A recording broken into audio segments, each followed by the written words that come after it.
Okay, for our project, we did LGBTQ plus youth in the foster care system.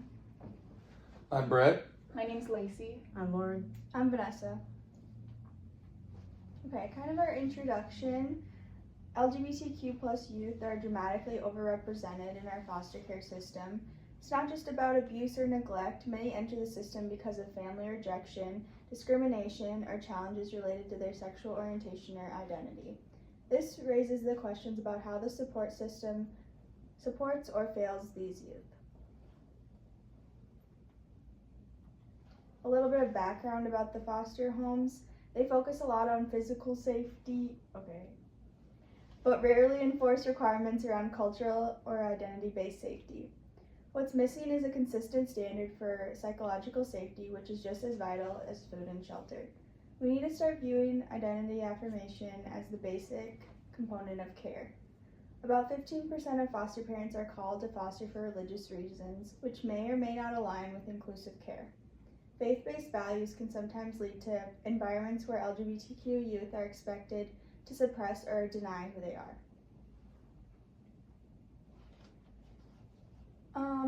So as you see, 30% of youth in foster care identifies as LGBTQ+, compared to about 11% in the general youth population, and they're twice as likely to experience multiple placements, which leads to a lot of instability. And then 5% of youth in foster care identifies as transgender, compared to the 1.17% in the general youth population. And then special challenges we're going to go over in depth include mental health, gender dysphoria, homelessness, higher rates of mistreatment, more frequent placement disruptions, and then higher likelihood of being placed in congregate settings. Okay, so starting with mental health, transgender and gender nonconforming youth experience disproportionately high rates of mental illness compared to their cisgender peers. Research has shown that one of the biggest contributing factors is internalized transphobia, which is the constant message that who they are is wrong or unwelcome. What's even more alarming is that many of these youth don't have access to affirming care, like therapy that respects their gender identity. The foster care system must acknowledge this. Without intentional affirming mental health support, we are setting these youth up for continued suffering. We need trained professionals, trauma-informed practices, and environments where these youth can begin to heal. Alright, for the gender dysphoria, so there's significant distress due to mismatch between assigned sex at birth and gender identity. Transgender youth are often denied access to identity affirming care, that is hormonal therapy, name and pronoun use, etc. The lack of gender appropriate placements increases psychological distress, and then misgendering by caregivers and professionals is common and harmful. Homelessness was another big issue. LGBTQ plus youth have higher rates of becoming homeless because they have other factors that can kind of lead them into this sort of area. 28% of the youth reported that they were homeless or had experiencing housing instability at some point in their life, with 55% reporting that they ran away from home because they were mistreated or were afraid that they would be mistreated due to their identity. And then another 40% reported that they were actually kicked out of their home because of their identity. And then a little bit of mistreatment. There's an increased risk of verbal abuse, rejection, and neglect from foster families and peers. The placement sometimes is unsupported or sometimes hostile environments. There's a higher likelihood of running away, leading to homelessness and further instability. And then institutional settings may reinforce binary gender norms and deny expression of identity. So for the research, I did an outside source by Paul and Cruz. It focuses primarily on how to improve the lives of foster kids, and then it talks about building relationships with the youth. And then some background is that, like, regardless of sexual or gender orientation, they need to have a connection with the adults to feel supported. And then with support from a safe adult, stress will be reduced and outcomes will be improved, so that would be mental health based.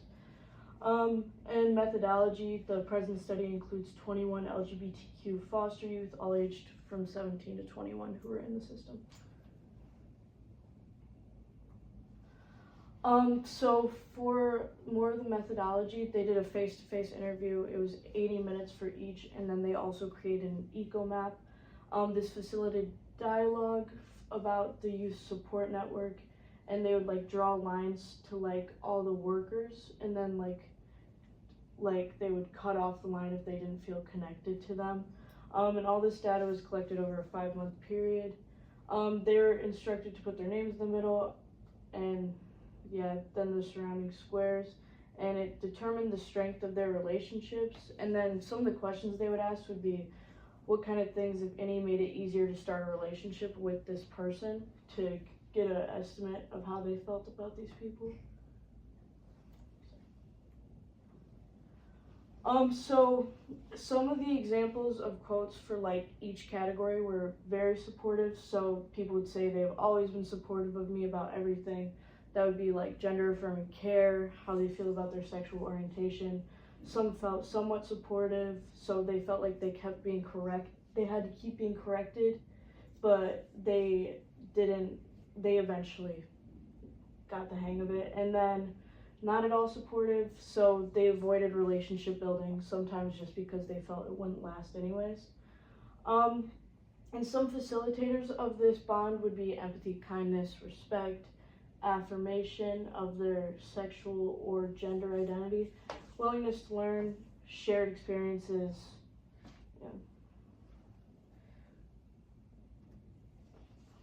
Implications, there are several strategies that will be helpful in reducing stress for LGBTQ youth and developing more supportive relationships. Some strategies are adapting perspectives and practices to better fit the needs of LGBTQ youth, communicating support, inclusive cues, using chosen name and pronouns, responding promptly to the reported mistreatment that they may be facing, building supportive relationships, and so on. Overall, they place high value on their interactions with the older adults.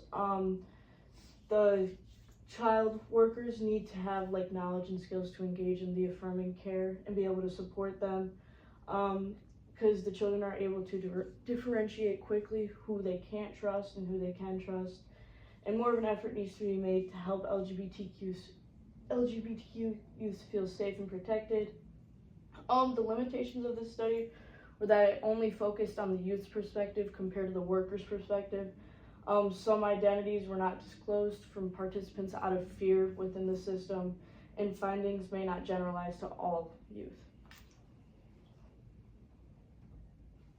So then we took a look at some of the policy initiatives that are out there, and the biggest one was the All Children, All Families initiative, which is part of the Human Rights Campaign. It came to be in 2007, and it partners with Raise a Child, the US program. It helps to support members of the LGBTQ community who are qualified to kind of step up and become foster and even adoptive parents, because that allows, children to connect with individuals that are within their same community. It also promotes cultural competence amongst professionals to help better meet the needs of the LGBTQ youth, as well as the potential foster and adoptive parents. The biggest goals of this initiative are education for welfare professionals, acceptance of the youth, and then support for families and the youth as well. Okay, so our first evidence-based practice intervention is affirming environments, which were slightly mentioned earlier. So creating affirming environments isn't just a nice idea, it's a crucial intervention. There are spaces where LGBTQ youth can be seen, respected, and safe. This can include schools, foster homes, and community centers that actively affirm a youth's gender identity and orientation. The research backs this up. LGBTQ foster youth who attend affirming schools are 50% less likely to report a suicide attempt in the past year compared to those in non-affirming environments. That's a dramatic difference. Affirming environments require consistent training, inclusive policies, and staff who know how to show up with respect and compassion. We must treat identity affirmation as a protective factor, not just a preference. And then our second evidence-based intervention includes the Family Acceptance Project. So this is one of the most evidence-based tools we have for reducing the risks faced by these youth. At its core, it's about educating families and caregivers, teaching them that their words, actions, and attitudes can either harm or heal the youth. What's powerful about this project is that it has shown measurable success in reducing suicidal ideation, depression, and substance abuse.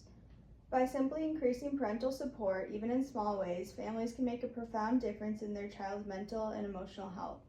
This initiative reminds us that family doesn't always need unconditional acceptance, but it can, with the right guidance and intention. If we can empower families to support their children, we can keep more youth out of the foster care system in the first place and provide greater stability to those who are already in it.